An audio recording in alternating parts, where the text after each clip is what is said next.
Mr. Breedlove, I want a currency that is recognizable. Why should I like Bitcoin? Yeah, I didn't answer your question about durability. Just to state that really quickly, Bitcoin is essentially distributed information. The analogy I like to use here is something like the Bible.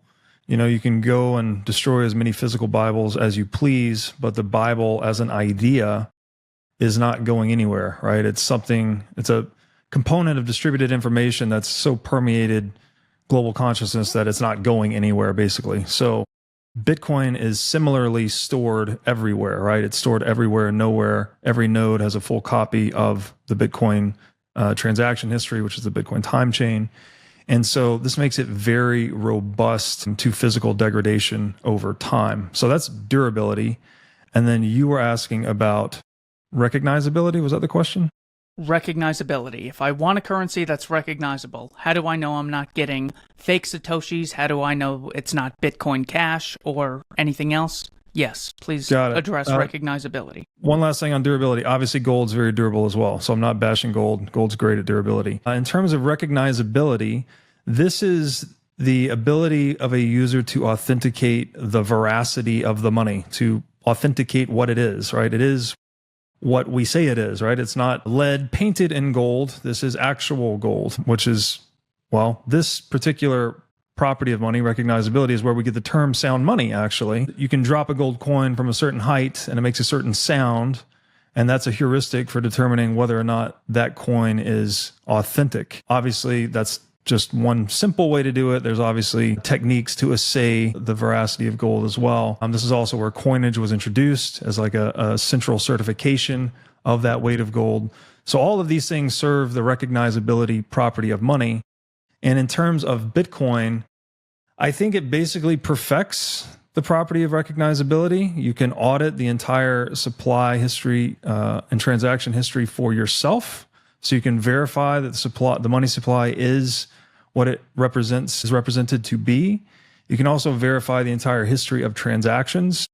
So this is the ethos that's often cited in Bitcoin of don't trust, verify. Bitcoin is a system that's built 100% on verification, 0% on promises or trust.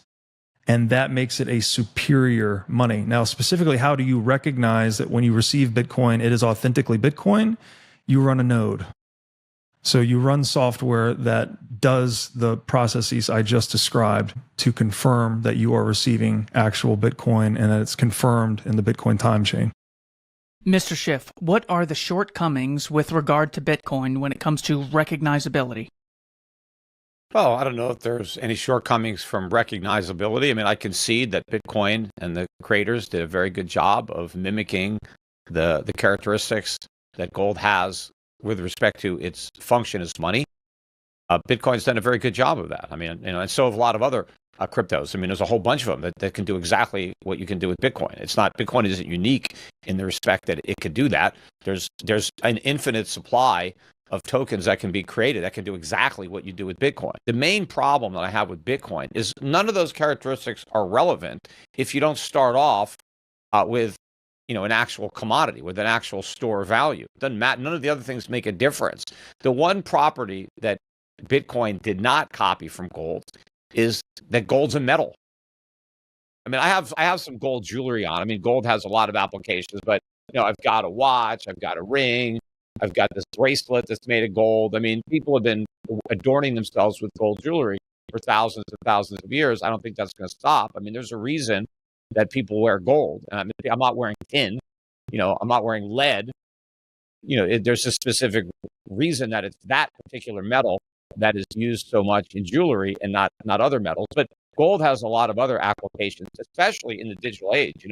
There's a lot more uses for gold today than there were 1,000 years ago. And we're going to continue to invent new uses for gold as we evolve, because gold has very unique characteristics that you can't find in other metals that are needed. And of course, it's very scarce. So, the price is going to be high for that reason. But Bitcoin didn't substitute that. There's nothing you could do with the Bitcoin. At the end of the day, there's no real demand for Bitcoin. As I started at the beginning, even though I may not be a jeweler, there is a jeweler that's going to need my gold at some point in the future.